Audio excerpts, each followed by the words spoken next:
Alright, what's going on, guys? So it's the weekend and it's time we had a look at this K car, the little key car, the little Subaru Ace, the little M70 Super Deluxe. So during the week I actually came out here and rewired this up because the guy before me had pulled it apart and lost the bolt down inside. So I wired that back together and I took the battery out of it and put it on charge. So this is going to be the first test. I'm going to turn the key and well, see what happens. Holy shit. Sounds like it wants to run. Fuck me, I'll sit down. Put a bit of choke. It sounds like it wants to run, so I'll turn the indicator off there. Pull the choke. Let's see what happens. Oh, fuck, that doesn't sound normal. Oh, what the fuck? That doesn't sound good. Why does it sound so fucked up?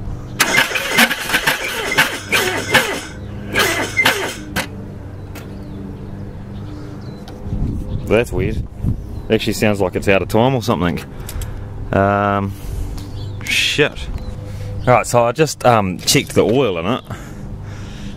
It is fucking miles over full. So whether that's because it's actually full of water, because it's got a fucked head gasket or something. Well, it's pretty clean though. But yeah, that's miles over full. So first thing I'm going to do now is drain some oil out of it, because I don't know what's making that weird sound, and I don't know if overfull of oil could cause that or what, but fuck, that dipstick's right over, so I would imagine the whole crank and everything's just submerged in oil, so that wouldn't be good. So I'll jack it up and we'll get the oil to the correct level for a start. Alright, I've now drained about a litre of oil out of it, so it's now at the correct level. Crank the key and see if it sounds any freer.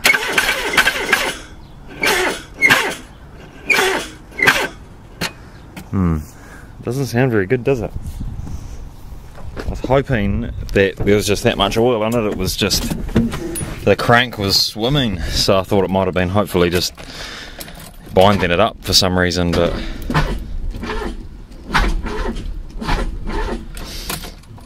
doesn't sound good. I think I might have to go get a trailer and trailer it to the shed, because this isn't just going to be a footpath repair, unfortunately. Alright, just got back with the trailer, so threw the little Subaru on there. The day is very rapidly disappearing. It's already 3 o'clock, so we'll get this sucker to the shed and pull this cam belt cover off and have a look and make sure she's not slipped a few teeth on the old timing belt. Alright, got it to the shed, got it in there. It's new home for a while until I get it running, if I can get it running. So next thing to do, pull this cam belt cover off. I'll also have to take the belt off for the alternator to get the lower cam cover off, and we'll see if the pulleys, the cam gear pulley and crank pulley, line up with some timing marks. I'm thinking they won't, and it's out of time, and hopefully we can just adjust it, put it back in time, and there's no damage done and she'll just run. Okay, so I have got the cam belt cover off.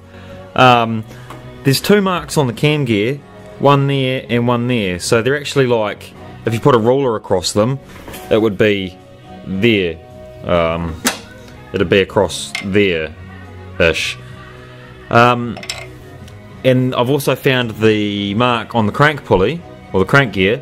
However, I can't find anywhere that either of these marks line up to. So there's no marks on the plastic cover, there's no marks on the engine, there's no marks down there. So it's got me sort of fucked. So I've been on Google for about an hour now and I really can't find anything. I have found out that this engine is a EK42.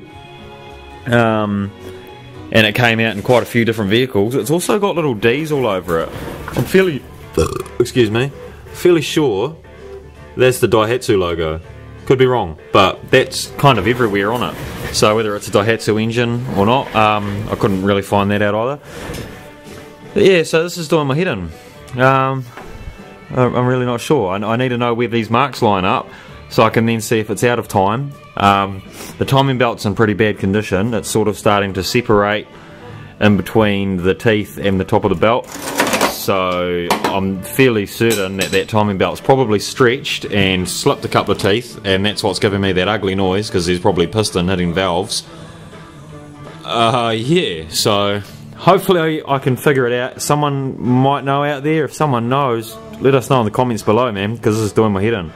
I'd like to just throw it back in time and then fire it up and see what happens. Hopefully there's probably damage, but hopefully there's not much damage and it'll still run with a slightly bent valve. Fuck, who knows. So this is doing my head in. It's sort of about 10 past 5 now, Saturday night. I'm going to go get a feed. Need to pull the old Suzuki back in here and probably drop that trailer off too. But what I might do as well, hopefully, is actually go get the Hilux, because I wouldn't mind having little Subi there, Hilux there, so we can do the rust and stuff for it. And because that runs and drives, I can just start that up and drive it in and out, and that can just sit about here somewhere. So I'm not sure where I'll come back to this video, but let us know in the comments below, man, who's fucked around with one of these motors before. I know the Subaru Justies are fairly similar, but I believe Subaru Justies are 3-cylinder and this little thing's only 2-cylinder, so alright, it's the next day, it's Sunday, still got the trailer. This has been parked outside my house overnight, so I'm gonna load the Hilux on the trailer and we'll get that to the shed so I can start doing rust repairs on it during the week.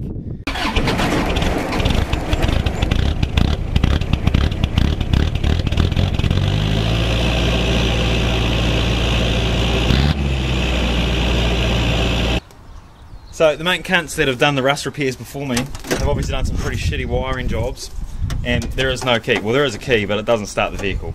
So, good old wire on the posi, reach down in here, short circuit some shit for a while because you're touching earths, and boom.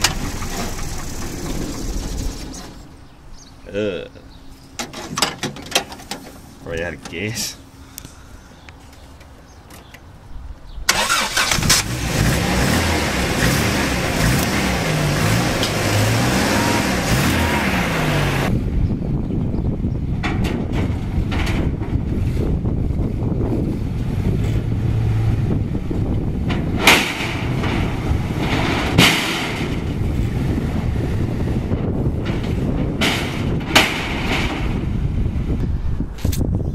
Yeah, we got little ute, big ute, ready to tow. So it's only a single axle trailer, so I'll take it slow. It's probably a little bit overloaded, but fuck, she'll be right.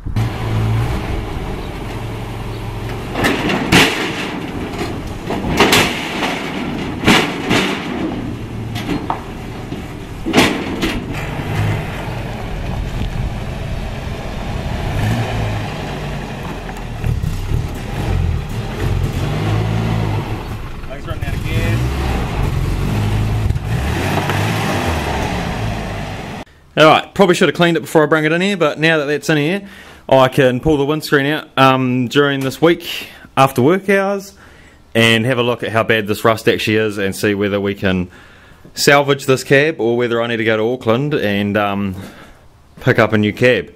Also, I haven't done anything since yesterday, since we were looking at this and we pulled the cam timing cover off.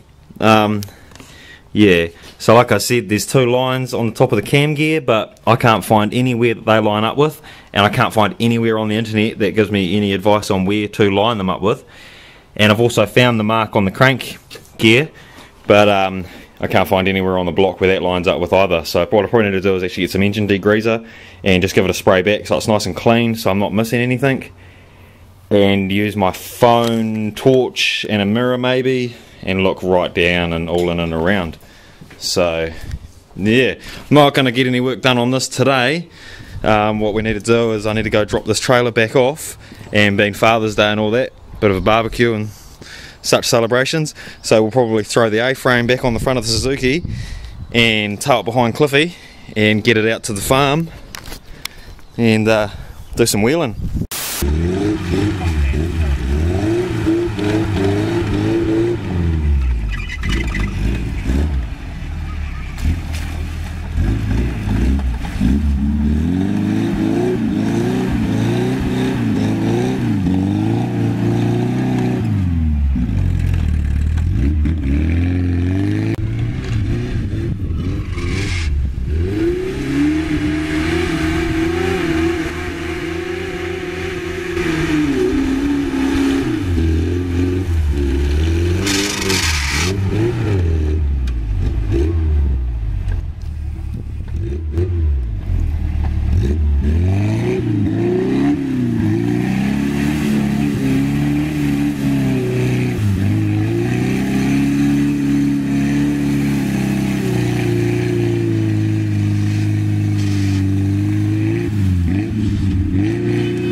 You